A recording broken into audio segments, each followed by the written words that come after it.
नमस्कार दोस्तों, मैं हूं हरिहर। आपको हमारा चैनल टॉक ए टॉपिक पर स्वागत है। दोस्तों, मोदी सरकार को एक और सफलता मिली है। जापान अब चीन के खिलाफ भारतीय सेना के साथ सीक्रेट डील को तैयार हो गया है। दोस्तों, इसने डिफेंस इंटेलिजेंस साझा करने के लिए अपने कानून में बदलाव किया है। इस बदलाव के साथ ही जापान अमेरिका के अलावा भारत, ऑस्ट्रेलिया और ब्रिटेन के साथ डिफेंस इंटेलिजेंस साझा करेगा। दोस्तों, जापान के सीक्रेट कानून के दायरे में यह विस्तार पिछले महीने किया गया। इससे पहले जापान केवल अपने निकटतम सहयोगी अमेरिका के साथ ही डिफेंस इंटेलिजेंस साझा करता था, लेकिन अब इस सूची में भारत, ऑस्ट्रेलिया और ब्रिटेन भी शामिल हो गए हैं। दोस्तों, विवादों के बीच 2014 में लागू हुई इस कानून के मुताबिक जापान की राष्ट्रीय सुरक्षा को खतरा पहुंचाने वाली जानकारी लीक करने पर जुर्माने के साथ ही 10 साल की सज़ा का भी प्रावधान है। इस कानून के तहत रक्षा, कूटनीति और काउंटर टेररिज्म आते हैं। दोस्तों, विदेशी सेना से मिली जानकारी को स्टेट सीक्रेट के रूप में वर्गीकृत करने से संयुक्त अभ्यास और उपकरणों के विकास के लिए समझौते में मदद मिलेगी। साथ ही चीनी सेना के मूवमेंट के बारे में डेटा साझा करना भी आसान हो जाएगा।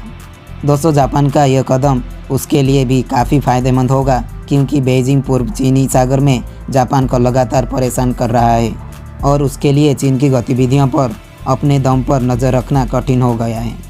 दोस्तों, पूर्वी चीन सागर में चीनी गतिविधियों में हाल के वक्त में काफ़ी तेज़ी आई है। जापान के शासन वाले सेंकाकू टापू के आसपास चीन के कोस्ट गार्ड स्थित चक्कर काटते रहते हैं। चीन इस द्वीप को दियाऊ करार देकर उस पर अपना दावा ठोकता है। दोस्तों, गुरुवार को लगातार 80 दिन चीनी जहाज़ यहाँ पहुँचे थे। सीक्रेट कानून में बदलाव के तहत जापान ने भारत, ब्रिटेन, ऑस्ट्रेलिया और फ्रांस के साथ ऐसे समझौते पर हस्ताक्षर किए हैं जो दोनों पक्षों को वर्गीकृत रक्षा जानकारी को गुप्त रखने के लिए बाध्य करते हैं। सभी देश डेटा लीक होने के खतरे को कम करते हुए एक दूसरे से डिफेंस जानकारी साझा करेंगे। दोस्तों, संशोधन 2016 में प्रभावी सुरक्षा कानून के तहत व्यापक सहयोग को बढ़ावा देने का काम करता है।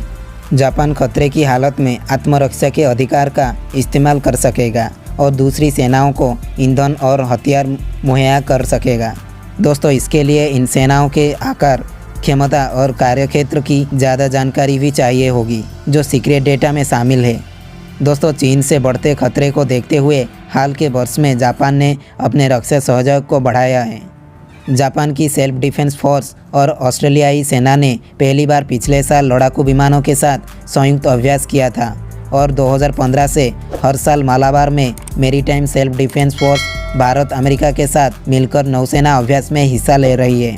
दोस्तों, इस समझौते में रक्षा उपकरणों का संयुक्त विकास भी शामिल है, जिसमें अक्सर शक्तिशाली और वर्गीकृत प्रौद्योगिकी साझा करती रहती है। दोस्तों, जापान और ब्रिटेन ने एक prototype air to air missile बनाई है, जबकि टोक्यो पेरिस के साथ अंडर वाटर माइन डिटेक्ट करने के लिए मानव रहित क्राफ्ट पर काम कर रहा है।